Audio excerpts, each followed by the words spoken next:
Hey, it's William McCoy here, co-founder of Karuti, the crowdfunding platform specifically designed for African creators and founders.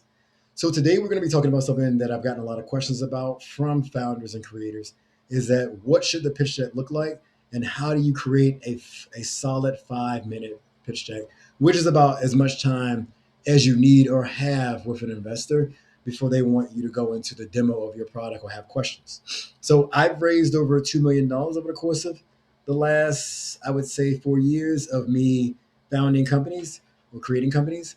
And so these are the things that I've picked up along the way. So I'm going to share the screen now with you guys.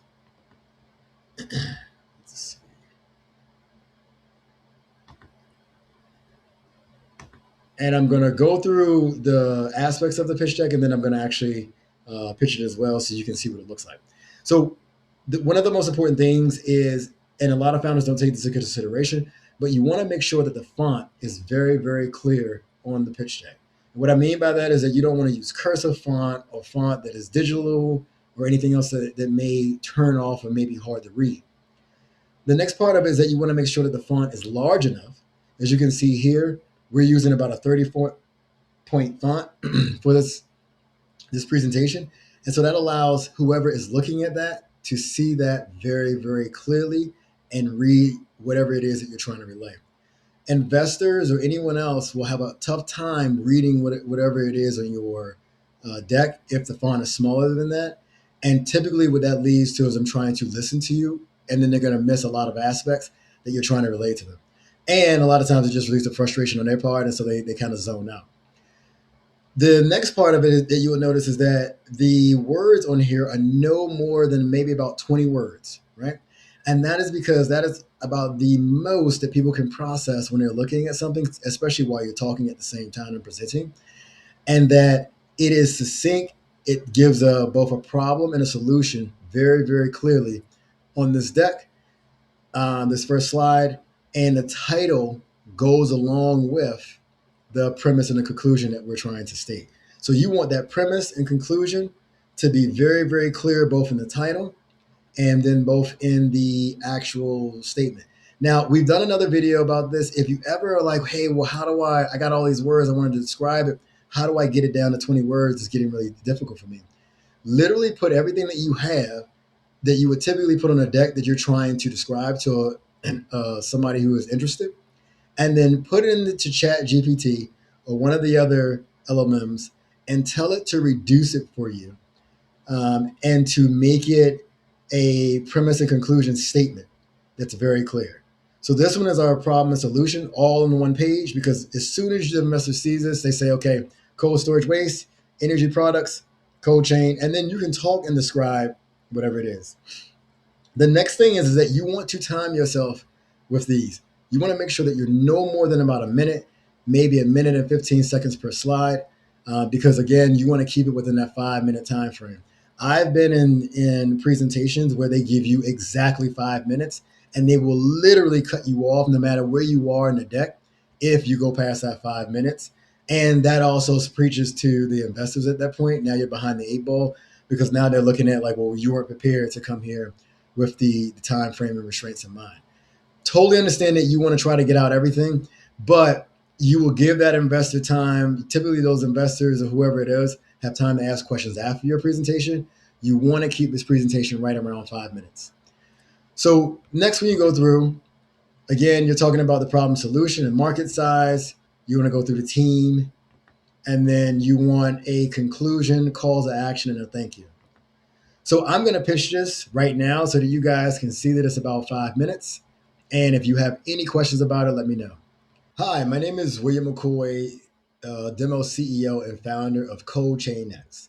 And at Cold Chain X, we are a phase change cooling, Internet of Things control systems with cold storage energy that reduces energy costs and prevents storage up to 30%.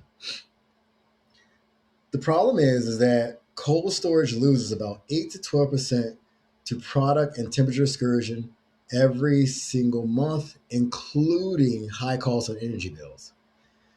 The solution is retrofittable cold cooling panels and smart controllers and battery-free thermal storage systems that maintain temperatures during peaks and outages, lowering kilowatt costs and creating redundancies. So the market is massive, but we're concentrating right now in Kenya. And in Kenya, that addressable market for energy spoilage prevention and regional food distribution is about $3 billion. How does it work? Well, we use panels that absorb heat at set points, combined with sensors and gateway optimized compressors that are controlled by cloud machine learning that predicts load and preloads to shave peaks and also will kick on when there is an outage. Our team is robust. Me personally, as a demo CEO, I'm ex Amazon logistics ops. Our CTO is a former PhD in thermal engineering with 30 patents under his belt. Our COO is an industrial real estate and supply chain expert. And then our advisors are from companies like Carrier and also USDA. So our business model is simple. It's hardware. So we make margin on that, typically about 40%, plus a SaaS monitoring system, so software as a service monitoring system, plus service contracts on the products that we install. We've already done 6 projects with an average energy savings of 28% and no fail rate, even during outages. And then also, we're applying for UL certification for our system and product. We typically see about 90K per install. That for customers is about 36,000 in savings. And then typically for that customer, it's about an 18-month payback for them to break even on the cost of their install. Now, the funding that we're looking for right now is 25,000. That is so that we can go ahead and do 6 more installs that we have on the calendar.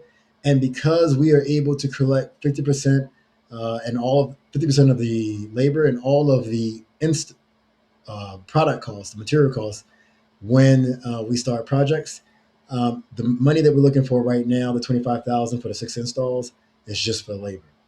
So we thank you for joining.